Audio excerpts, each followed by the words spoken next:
Lymphatic filariasis, more commonly known as elephantiasis, afflicts many of the world's most vulnerable communities. A parasite that infects the human lymphatic system is responsible for the condition, which causes swelling and deformity of the limbs and other body parts. Mosquitoes spread the tiny parasitic worm that causes elephantiasis from person to person. The disease is endemic in 83 tropical countries, and Professor David Molyneux of Britain's Liverpool School of Tropical Medicine says anyone living in those places is at risk. The total numbers of people which have been estimated by the World Health Organization to be at risk in these 83 countries is about 1.3 billion people.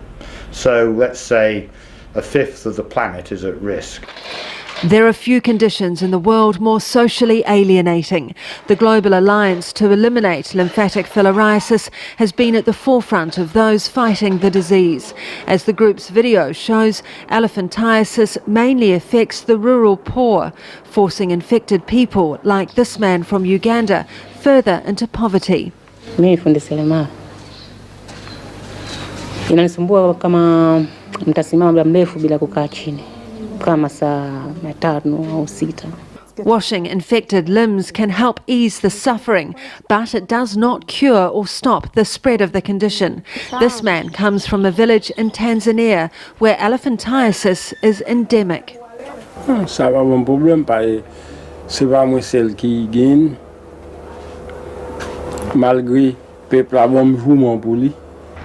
Set up 9 years ago, the Global Alliance aims to eradicate elephantiasis as a public health threat by 2020.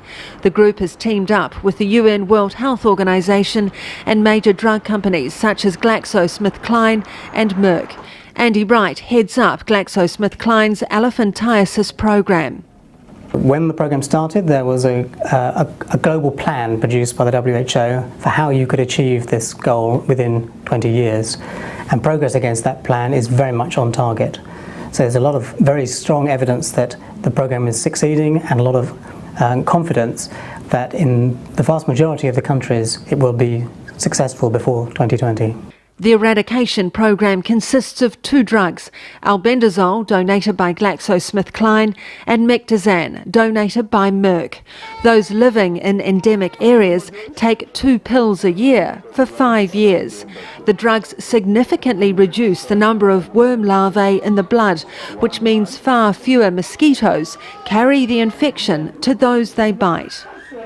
We made an agreement with the World Health Organization to donate one of our antiparasitic drugs, albendazole, to every country that needs it until the disease is eliminated. And that's an enormous commitment that'll take 20 years or more and will involve billions of our antiparasitic albendazole. Despite these efforts, there is much more to do in the fight to eradicate lymphatic filariasis. Populous countries such as Nigeria and Indonesia and others face logistical problems in delivering and implementing the programme nationwide.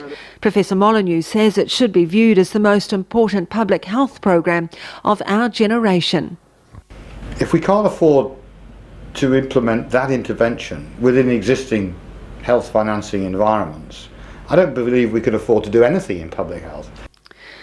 Elephantiasis was once considered one of the world's most neglected afflictions, but those fighting it hope that by 2020 the disease will be gone. Rachel Smalley, VOA News, London.